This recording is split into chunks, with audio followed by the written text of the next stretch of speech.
अयोध्यापति महाराज दशरथ के दरबार में यथोचित आसन पर गुरु वशिष्ठ, मंत्रीगण और दरबारी गण बैठे थे।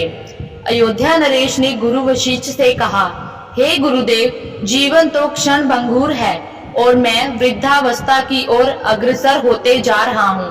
राम, भरत, लक्ष्मण और शत्रुघ्न चारों ही राजकुमार अब वयस्क भी हो चुके हैं। मेरी इच्छा है कि इस शरीर को त्यागने के पहले राजकुमारों का विवाह देख लूं। अतः आपसे निवेदन है कि इन राजकुमारों के लिए योग्य कन्याओं की खोज करवाएं। महाराज दशरथ की बात पूरी होते ही द्वारपाल ने ऋषि विश्वामित्र के आगमन की सूचना दी। स्वयं राजा दशरथ ने द्वार तक जाकर विश्वामित्र की अभ्यर्थना की और आदर पूर्वक उन्हें दरबार के अंदर ले आए तथा गुरु वशिष्ठ के पास ही आसन देकर उनका यथोचित सत्कार किया। कुशल क्षेम पूछने के पश्चात राजा दशरथ ने विनम्र वाणी में ऋषि विश्वामित्र से कहा, हे मुनिश्रेष्ठ, आपके दर्शन से मैं कृतार्थ हुआ तथा आपके चरणों की पवित्र धूलि से यह राज दरबार और संपूर्ण अयोध्यापुरी धन्य हो गई। अब कृपा करके आप अपने आने का प्रयोजन बताइए। किसी भी प्रकार की आपकी सेवा करके मैं स्वयं को अत्यंत भाग्यशाली समझूंगा। राजा के विनय पूर्ण वचनों को सुनकर मुनि विश्वामित्र बोले, हे राजन, आपने अपने कुल की मर्यादा के अनुरूप ही वचन कहे हैं। इक्ष्वाकु वंश के राजाओं की श्रद्धा भक्ति गौ, ब्राह्मण और ऋषि मुनियों के प्रति सदैव ही रही है। मैं आपके पास एक विशेष प्रयोजन से आया हूँ। समझिए कि कुछ मांगने के लिए आया हूँ। यदि आप मुझे वांछित वस्तु देने का वचन दे तो मैं अपनी मांग आपके सामने प्रस्तुत करूं। आपके वचन ना देने की दशा में मैं बिना कुछ मांगे ही वापस लौट जाऊंगा।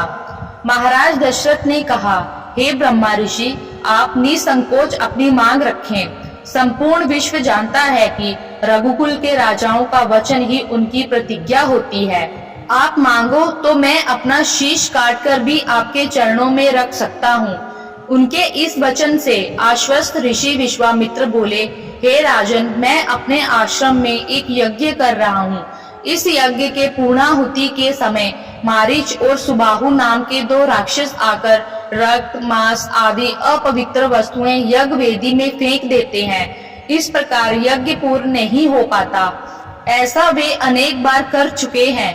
मैं उन्हें अपने तेज से श्राप देकर नष्ट भी नहीं कर सकता, क्योंकि यज्ञ करते समय क्रोध करना वर्जित है। मैं जानता हूँ कि आप मर्यादा का पालन करने वाले ऋषि मुनियों के हितैषी एवं प्रजावत्सल राजा हैं। मैं आपसे आपके ज्येष्ठ पुत्र राम को मांगने के लिए आया हूँ, ताकि वह मेरे साथ जाकर राक्षसों से मेरे यज्ञ की रक्षा कर सके और मेरा यज्ञ अनुष्ठान निर्विघ्न पूरा हो सके। मुझे पता है कि राम आसानी के साथ उन दोनों का संहार कर सकते हैं। अतः केवल 10 दिनों के लिए राम को मुझे दे दीजिए। कार्य पूर्ण होते ही मैं उन्हें सकुशल आपके पास वापस पहुंचा दूंगा। विश्वामित्र की बात सुनकर राजा दशरथ को अत्यंत विषाद हुआ। ऐसा लगने लगा कि अभी वे मूर्छित हो जाएंगे। फिर स्वयं को संभालकर उन्होंने कहा, मुनिवर, राम अभी बालक हैं। राक्षसों का सामना करना उनके लिए संभव नहीं होगा। आपके यज्ञ की रक्षा करने के लिए मैं स्वयं ही जाने को तैयार हूँ। विश्वामित्र बोले, राजन, आप तनिक भी संदेह ना करें कि राम उनका सामना नहीं कर सकते। मैंने अपने योग बल से उनकी शक्तियों का अनुमान लगा लिया है। आप निशंक होकर राम को मेरे साथ भेज दीजिए। इस प्रकार राजा दशरथ ने उत्तर दिया, हे मुनिश्रेष्ठ, राम ने अभी तक किसी राक्षस के माया प्रपंचों को नहीं देखा और उसे इस प्रकार के युद्ध का अनुभव भी नहीं है। जब से उसने जन्म लिया है, मैंने उसे अपनी आंखों के सामने से कभी ओझल भी नहीं होने दिया है। उसके वियोग से मेरे प्राण निकल जाएंगे। आपसे विनय है कि कृपा करके मुझे ससैन्य चलने की आज्ञा दे। पुत्र मोह से ग्रसित होकर राजा दशरथ को अपनी प्रतिज्ञा से विचलित होते देख ऋषि विश्वामित्र आवेश में आ गए। उन्होंने कहा, हे राजन, मैं नहीं जानता था कि रघुकुल में अब प्रतिज्ञा पालन करने की परंपरा समाप्त हो गई है। यदि जानता होता तो मैं कदापि नहीं आता। लो, मैं अब चला जाता हूँ। बात समाप्त होते होते उनका मुख क्रोध से लाल हो गया। विश्वामित्र को इस प्रकार क्रोध होते देखकर दरबारी एवं मंत्रीगण भयभीत हो गए और किसी प्रकार के अनिष्ट की कल्पना से वे कांप उठे। गुरु वशिष्ठ ने राजा को समझाया, हे राजन, पुत्र के मोह में ग्रसित होकर रघुकुल की मर्यादा, प्रतिज्ञा पालन और सत्यनिष्ठा को कलंकित मत कीजिए। मैं आपको परामर्श देता हूँ कि आप राम के बालक होने की बात को भूलकर एवं निशंक होकर राम को मुनिराज के साथ भेज दीजिए। महामुनि अत्यंत विद्वान, नीति निपुण और अस्त्र शस्त्र के ज्ञाता है। मुनिवर के साथ जाने से राम का किसी प्रकार से भी अहित नहीं हो सकता। उल्टे वे इनके साथ रहकर शस्त्र और शास्त्र विद्याओं में अत्यधिक निपुण हो जाएंगे तथा उनका कल्याण ही होगा। गुरु वशिष्ठ के वचनों से आश्वस्त होकर राजा दशरथ ने राम को बुला भेजा। राम के साथ साथ लक्ष्मण भी वहां चले आए। राजा दशरथ ने राम को ऋषि विश्वामित्र के साथ जाने की आज्ञा दे दी। पिता की आज्ञा शिरोधार्य करके राम के मुनिवर के साथ जाने के लिए तैयार हो जाने पर लक्ष्मण ने भी ऋषि विश्वामित्र से साथ चलने के लिए प्रार्थना की और अपने पिता से भी राम के साथ जाने के लिए अनुमति मांगी। अनुमति मिल जाने पर राम और लक्ष्मण सभी गुरुजनों से आशीर्वाद लेकर ऋषि विश्वामित्र के साथ चल पड़े।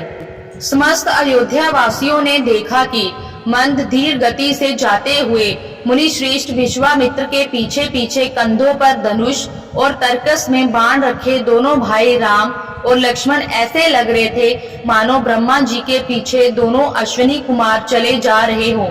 अद्भुत कांति से युक्त दोनों भाई गो की त्वचा से बने दस्ताने पहने हुए थे। हाथों में धनुष और कटी में तीक्ष्ण धार वाली कृपाणें शोभायमान हो रही थी।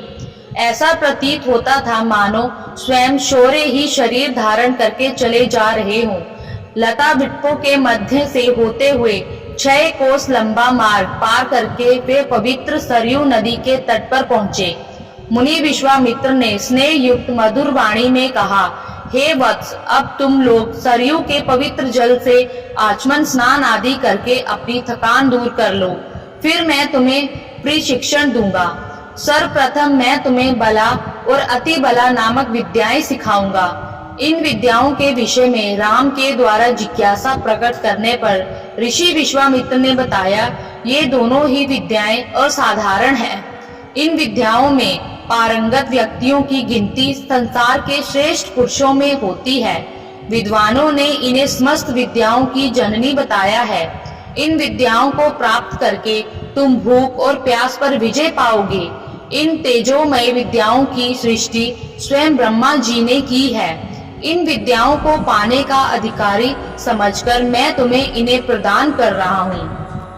राम और लक्ष्मण के स्नान आदि से निर्वित होने के पश्चात विश्वामित्र जी ने उन्हें इन विद्याओं की दीक्षा दी।